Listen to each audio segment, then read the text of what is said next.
Bonjour, c'était Chrono. Bonjour. Alors, vous êtes le président de l'ANCTS. Moi, je vous ai rencontré il y a quelques années déjà à la radio. Vous étiez le directeur de la police municipale de Saint-Étienne. J'avais envie de vous dire, depuis tout ce temps, qu'est-ce que vous êtes devenu ? Eh bien, écoutez, j'ai continué à être directeur de la police municipale jusqu'au 31 décembre 2020 et ensuite j'ai vogué vers de nouveaux horizons professionnels et je suis aujourd'hui conseiller juridique à la ville de Saint-Étienne. Vous êtes également président de l'ANCTS. Est-ce que vous pouvez nous dire quelle est exactement la signification de ces lettres et son rôle finalement dans le paysage français ? Bien sûr, alors l'ANCTS, c'est l'Association nationale des cadres territoriaux de la sécurité.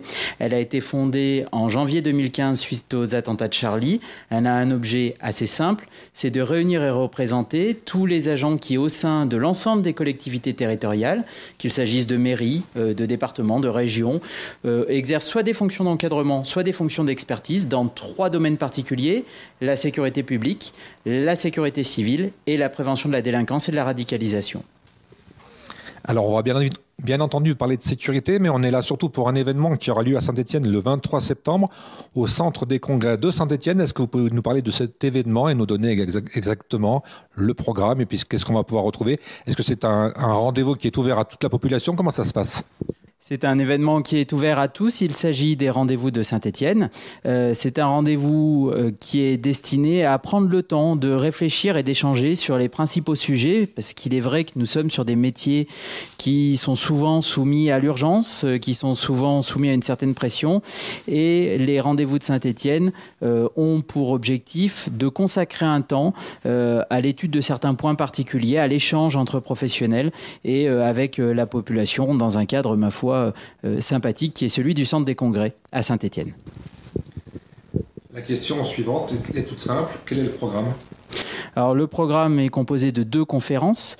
La première sera animée par Mathieu Zagrowski, qui est un sociologue reconnu dans le milieu de la police. Et il s'intéressera à la modification des relations entre l'État et les collectivités territoriales s'agissant des questions de sécurité, puisque la crise du Covid a amené les élus nationaux et locaux à discuter, parfois à se confronter sur un certain nombre de sujets. Et la deuxième conférence sera menée par Sylvain Goujard. Sera menée par Sylvain Goujard, qui est psychologue clinicien, psychologue chez les sapeurs-pompiers, et lui s'intéressera à l'effet du stress que les agents qui ont continué à travailler pendant cette période de Covid, notamment sur la voie publique, va peut-être occasionner chez eux en faisant un parallèle avec les études menées dans le milieu militaire. Une question toute simple aujourd'hui, en 2021, avec tout ce qu'on connaît. Est-ce qu'il y a encore une différence entre police nationale et police municipale ? Il y a une différence majeure, c'est ce que nous appelons, nous, la gouvernance. C'est-à-dire que les polices nationales, au sens général, gendarmerie et police, sont relativement éloignées du pouvoir politique. Et entre ce pouvoir politique et les agents qui sont sur le terrain, il y a toute une administration qui est souvent accusée de ralentir les choses, mais qui en fait sert souvent d'amortisseur, permet de digérer une décision politique, de la traduire en circulaire, en doctrine d'emploi, ce qui en effet prend du temps, et c'est souvent ce qu'on reproche à l'administration d'État, mais ce qui permet peut-être sur un certain nombre de décisions d'anticiper des difficultés. Les polices locales, ce que nous à la NCTS nous appelons les polices territoriales, c'est-à-dire les polices municipales, les gardes champêtres, voire les agents de surveillance de la voie publique qui s'occupent du stationnement payant, mais aussi des agents qu'on voit beaucoup moins, les inspecteurs de salubrité, les inspecteurs de l'environnement, sont en contact direct avec le politique. Ça a un avantage majeur, c'est qu'ils sont en lien avec les habitants via tout ce qui est mis en place pour rester en contact de proximité, les conseils de quartier, les permanences d'élus. Ça permet une réaction beaucoup plus rapide, mais ça a des fois l'inconvénient de ne pas traiter le fond du problème. Donc c'est vrai que les 2 systèmes sont totalement complémentaires.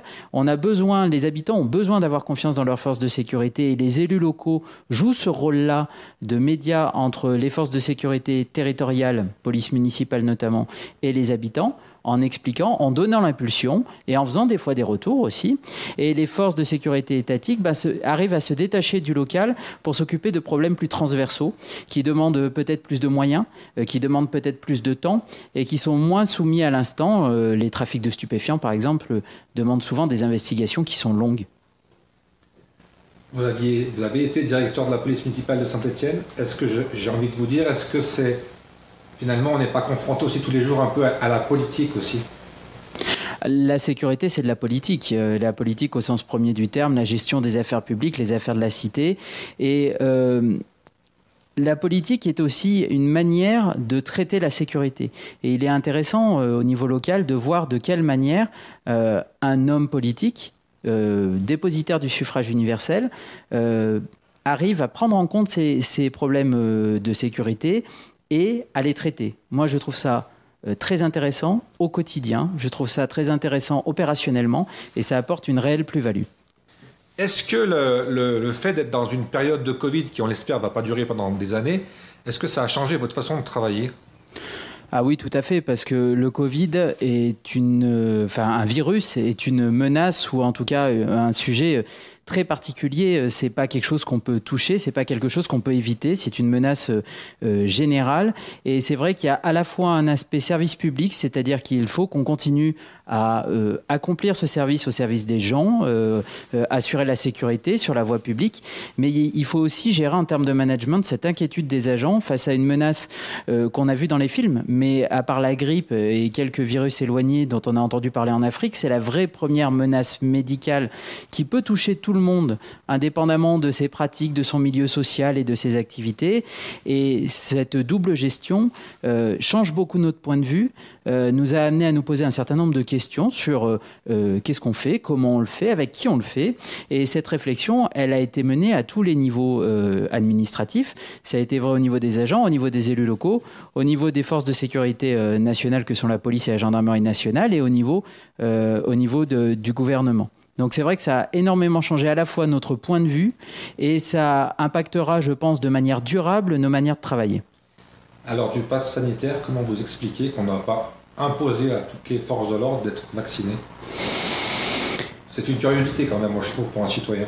Oui, alors c'est vrai que déjà il y a des différences de statut. Il y a des choses qui peuvent s'imposer aux militaires de la gendarmerie au titre de leur statut militaire et qui ne peuvent pas s'imposer aux policiers nationaux et municipaux au titre de leur statut civil. Et puis je pense que l'idée est de convaincre les gens de l'utilité de la vaccination et il n'y a pas meilleur ambassadeur que les gens qui sont convaincus. Les gens qui sont contraints vont décourager les personnes qu'ils vont croiser de se faire vacciner. Je pense que l'idée est là, que les autorités sanitaires veulent convaincre les Français, qu'ils soient policiers ou pas, gendarmes ou pas, pompiers ou pas, de se faire vacciner. Il y a des résistances, il y a des réticences qui sont légitimes. Comme toute mesure absolue, je pense qu'il ne faut pas la considérer comme une parole sainte. C'est aujourd'hui la meilleure solution que nous ayons pour lutter contre le virus. Il faut se faire vacciner, c'est vrai pour les forces de l'ordre, mais il faut aussi convaincre, c'est aussi vrai pour les forces de l'ordre. Pour rester dans le thème, est-ce que c'est le rôle d'un restaurateur de faire la police ? Alors, c'est le rôle d'un restaurateur de tenir son établissement. Et c'est vrai qu'on a eu tendance à mettre dans l'expression « faire la police » beaucoup de choses. On dit que les professeurs font la police, on dit que les instituteurs font la police, on dit que les restaurateurs font la police. On dit que la police ne fait pas son travail. Et on dit que la police ne fait pas son travail. Alors, c'est vrai que déjà, il y a plusieurs choses. Il a toujours été de la responsabilité d'un certain nombre de gens de tenir le bon ordre dans les établissements qui étaient sous leur responsabilité. C'était déjà le cas des instituteurs, c'était le cas des prêtres dans les églises, c'est le cas des maires dans les conseils municipaux, mais on n'appelait pas ça à l'époque faire la police, on appelait ça tenir son assemblée. Maintenant on appelle ça faire la police, donc par extension il y a le mot police, donc on se dit c'est certainement le travail de la police, alors que pas forcément. Ensuite, le travail de la police, il s'est quand même à la fois considérablement complexifié et considérablement étendu. Complexifié parce que la procédure va maintenant vers une protection plus importante des gens qui sont mis en cause. Je me rappelle au début de ma formation, très rapidement, la personne qui m'a formé me disait qu'une garde à vue, il y a 40 ans, c'était simplement dire à la personne qu'on interpellait, bah voilà, t'es en garde à vue, ça peut durer 4 jours, et on pouvait la laisser 4 jours entre 4 murs sans lui poser aucune question. Aujourd'hui, la simple notification d'une garde à vue va mobiliser 2 agents, qu'ils soient policiers ou gendarmes, pendant 4 heures. Donc ça, c'est des agents qui ne sont pas sur le terrain. Donc ça, c'est pour la complexification. C'est pas forcément négatif parce que ça protège les gens. Il faut protéger les gens de l'arbitraire, mais ça a forcément un coût humain, financier et de disponibilité des personnels. Et puis une extension en termes de domaine. Il y a des domaines qui n'étaient absolument pas traités il n'y a de cela que quelques années.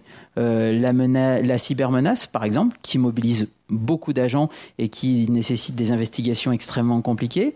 Le droit de l'environnement, qui se développe parce que les gens sont de plus en plus intéressés par l'environnement. Et les effectifs des forces de l'ordre, en général, ne peuvent pas suivre ce mouvement, pas forcément. Donc il y a 2 possibilités. Spécialiser les gens parce que les règles de procédure et les actes techniques sont compliqués. De plus en plus compliqués. Et puis les avocats sont de mieux en mieux formés. C'est-à-dire qu'on a un vrai débat entre spécialistes sur la constitution des infractions. Est-ce que cette personne est coupable ou pas? C'est quand même une question essentielle de savoir si quelqu'un est coupable avant de le punir, que ce soit d'une peine de prison ou d'une amende. Donc il ne faut pas lésiner là-dessus. Et puis faire en sorte que tout le monde ne puisse pas tout faire. Ça évite finalement de récupérer des agents pour traiter l'urgence du moment et de ne pas traiter les problèmes pour lesquels ces agents ont été recrutés. Donc un principe de spécialisation des forces de l'ordre et puis un principe de spécialisation des agents. Pour revenir au terme de faire la police, je vous disais ça parce que récemment j'ai vu un serveur qui s'est fait casser le nez parce qu'il réclamait le pass sanitaire. Donc c'est pas son rôle non plus de prendre un coup de poing dans le nez, ni son rôle de faire l'agent de police ou l'agent de sécurité. C'est vrai, après quand j'ai commencé ma carrière, j'ai connu un serveur qui a pris un coup de poing dans le nez parce qu'il a demandé le paiement de l'addition et on était bien un peu dans le même domaine. Donc finalement, on est plus sur le sujet de l'agressivité des gens par rapport aux contraintes qu'on leur impose, plutôt que sur le sujet du pass sanitaire. Évidemment, il n'est pas dans le rôle d'un restaurateur de vérifier le respect du pass sanitaire dans la rue, à l'entrée d'une salle de spectacle. En revanche, quand il est dans son établissement, il est responsable de la manière de tenir les choses. Et je conçois que ce soit un métier qui soit de plus en plus compliqué avec les contraintes qui sont celles du Covid. C'est pour ça qu'ils ont besoin d'aide. C'est pour ça que les forces de l'ordre sont là pour les assister en cas de problème. Mais ça reste dans le maintien de l'ordre général dans un établissement, que ce soit un commerce ou un restaurant. Et je pense que le fond du problème est plus l'agressivité latente des gens que le rôle de chacun dans le respect de ses contraintes. Aujourd'hui, on est dans le monde de l'image. Est-ce qu'on n'a pas la mauvaise impression, ou alors, je n'ai pas les chiffres en détail, qu'on ne voit pas assez la police ou qu'on voit trop d'incivilité, ce qui fait qu'on a un décalage peut-être avec la vraie réalité? C'est une vraie question. Tout dépend de la nature du thermomètre, j'ai envie de vous dire. On peut mesurer le niveau de la délinquance. Ce sont des chiffres qui existent, qui sont publics, qui sont diffusés chaque année. On sait aussi qu'il y a un décalage entre la délinquance, qui est finalement le nombre d'infractions constatées par les services de police, donc qui ne prend en compte que ce que les forces de l'ordre constatent ou les plaintes déposées. Mais si vous êtes dans votre appartement, que vous vous battez avec un collègue et qu'aucun d'entre vous ne dépose plainte et qu'il n'y a pas d'appel, ce bruit, cette insécurité qui aura été générée chez vos voisins, au sein de votre famille, elle ne sera pas comptabilisée.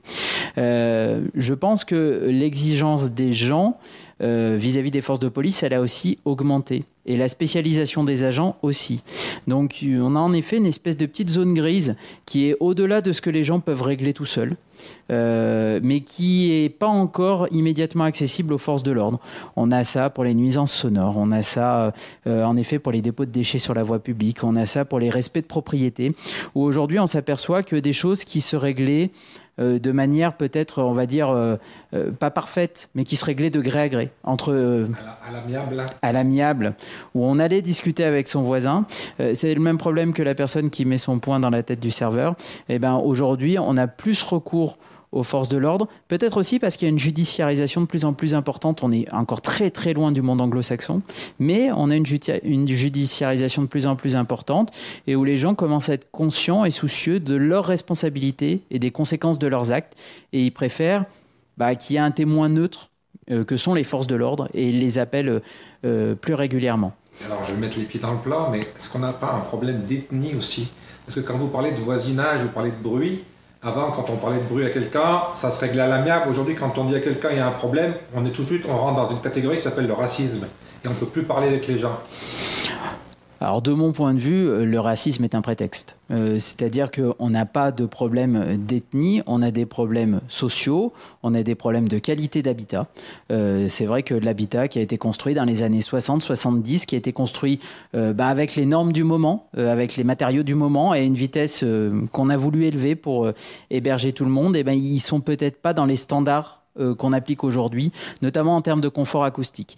Et c'est vrai que nous, dans le métier de la sécurité, on est toujours très vigilant sur les problèmes de voisinage et les problèmes de nuisance parce que votre domicile, c'est l'endroit où vous avez tendance à vous détendre, à vous reposer, où vous prétendez vous ressourcer. Et vous tolérez encore moins la moindre nuisance qui vient perturber votre chambre privée. Et par définition, votre voisin est votre voisin, il y a peu de chances que vous déménagiez ou lui aussi. Donc... Là, on est bien d'accord sur les constructions. Moi, il y a quelque chose que j'avais jamais vraiment fait attention et que je constate de plus en plus, c'est que les gens maintenant ont une boîte de nuit dans leur voiture. Oui. Et il n'y a pas de loi là non plus parce que moi je suis à un feu rouge donc là. Et que ce soit le jour ou la nuit, c'est discothèque, toutes 30 secondes, toutes les 2 minutes. Bien sûr qu'il y a des lois et elles sont appliquées à chaque fois qu'un agent est là pour les constater.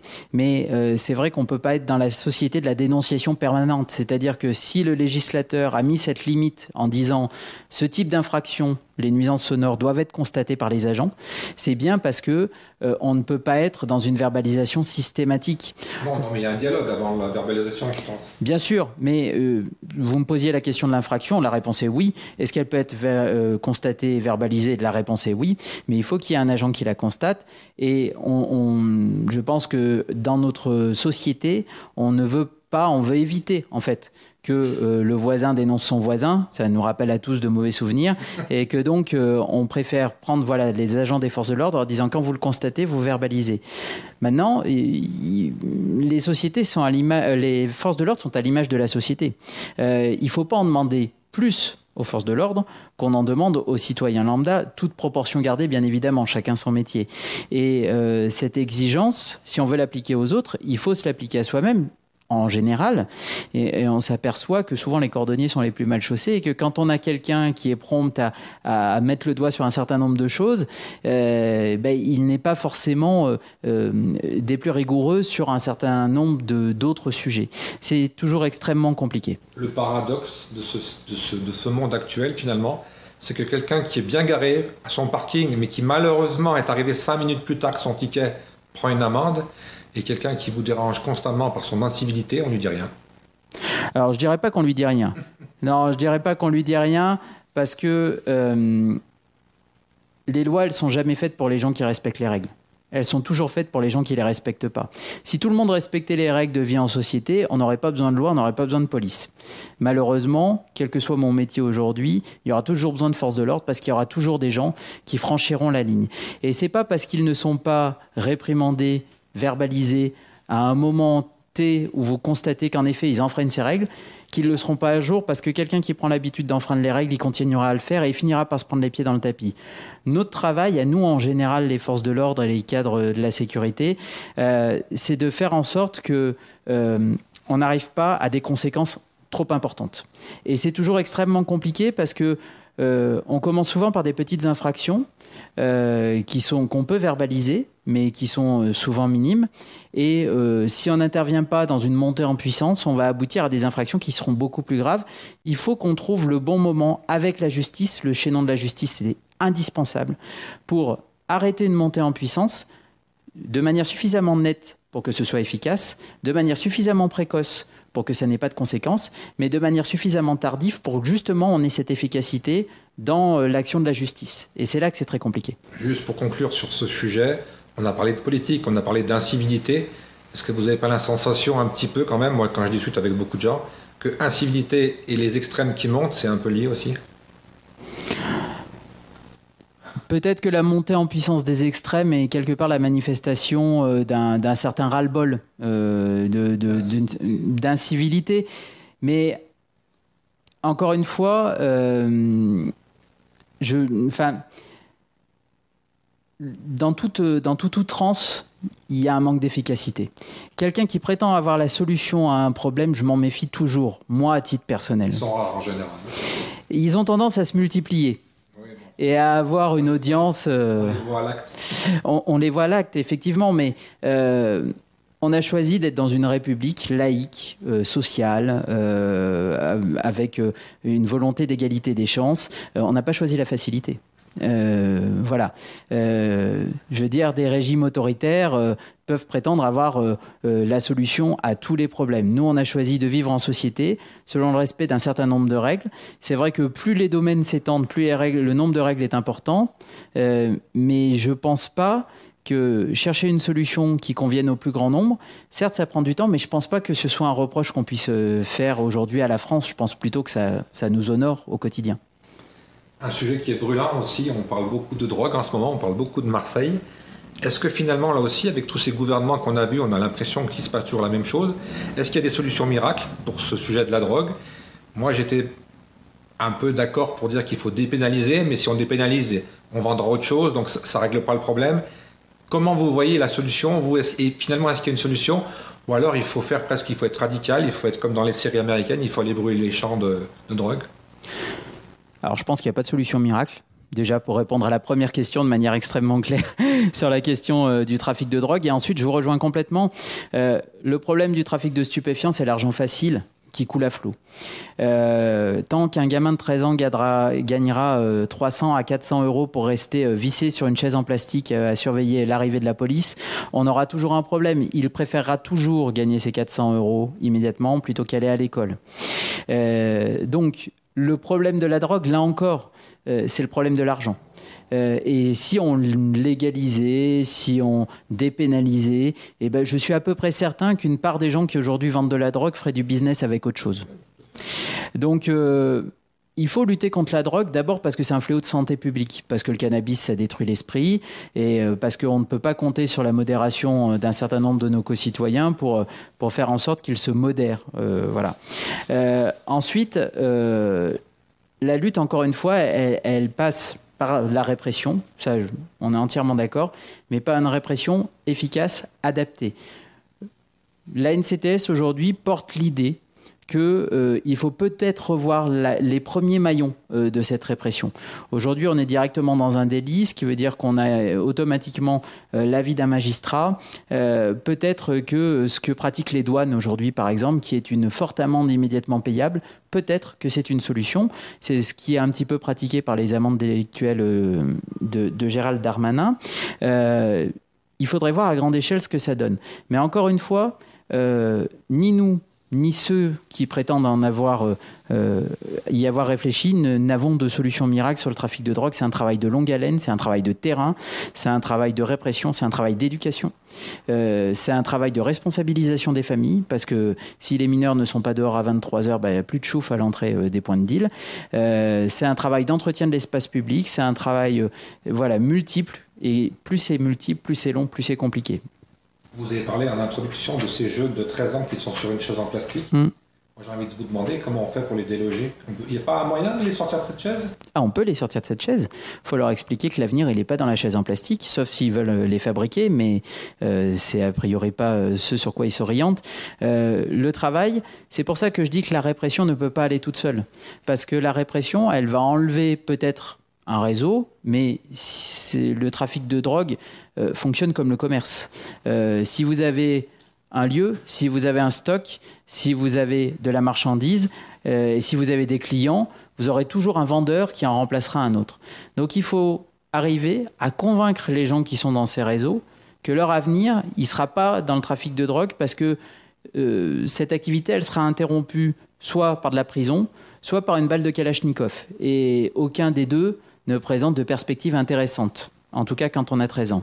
Si on arrive à faire comprendre à ces jeunes-là que l'avenir, un avenir paisible, un avenir constructif, c'est dans l'apprentissage, dans l'éducation, dans la formation, et d'en faire quelque chose qui leur plaira ensuite. C'est-à-dire, il ne s'agit pas forcément de les forcer à faire quelque chose qu'ils n'aimeront pas, mais quelque chose qui leur plaira et qui leur procurera un plaisir plus que de rester vissé sur cette fameuse chaise en plastique, je pense qu'on aura résolu non pas le problème, mais en tout cas une partie du problème.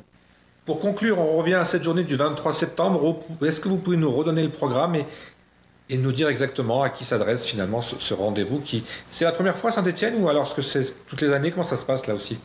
Alors la première édition a eu lieu en 2019, c'est un rendez-vous qui se veut récurrent tous les ans, c'est pour ça qu'on l'a intitulé les rendez-vous de Saint-Étienne.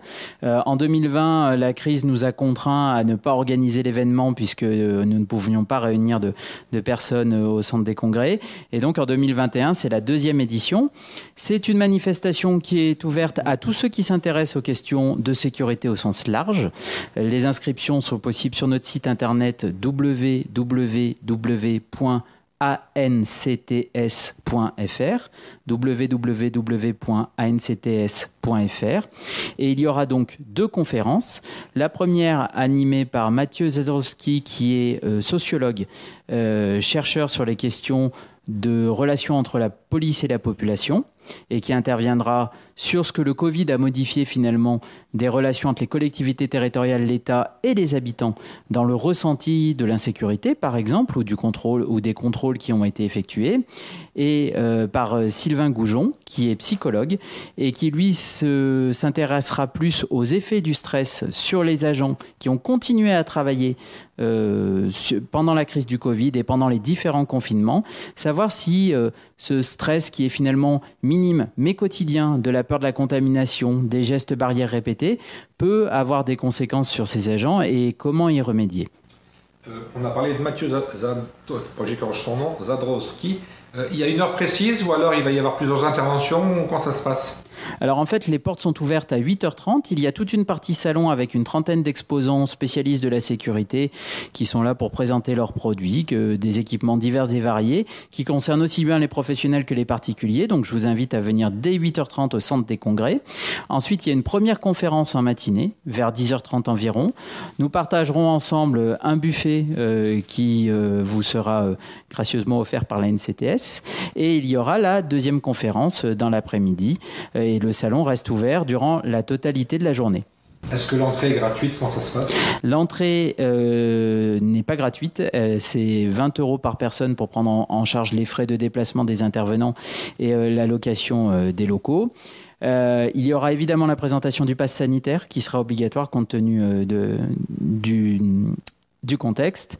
Et il y aura un petit contrôle de sécurité à l'entrée. Et si on veut faire un clin d'œil, si j'ai bien compris, on peut gagner des entrées sur le site gillecharles.fr. Exactement, je vous invite à aller sur le site gillecharles.fr et les premiers qui se manifesteront bénéficieront d'entrées gratuites, donc surtout n'hésitez pas. Donc on vous donne rendez-vous le 23 septembre. Le 23 septembre au centre des congrès de Saint-Étienne à partir de 8h30. On donne rendez-vous à tous les Stéphanois et puis j'ai envie de vous dire tous les Ligériens, peut-être même des Lyonnais qui vont peut-être venir nous voir. Tous les habitants de France s'ils le veulent, mais en tout cas oui, tous les Stéphanois, les Ligériens et tous les habitants d'Auvergne-Rhône-Alpes seront évidemment les bienvenus au centre des congrès de Saint-Étienne. Cédric Renaud, merci beaucoup d'être venu au micro de ITW et de gillecharles.fr. On vous retrouve donc le 23 septembre. Au 23 septembre, merci beaucoup. Merci, au revoir.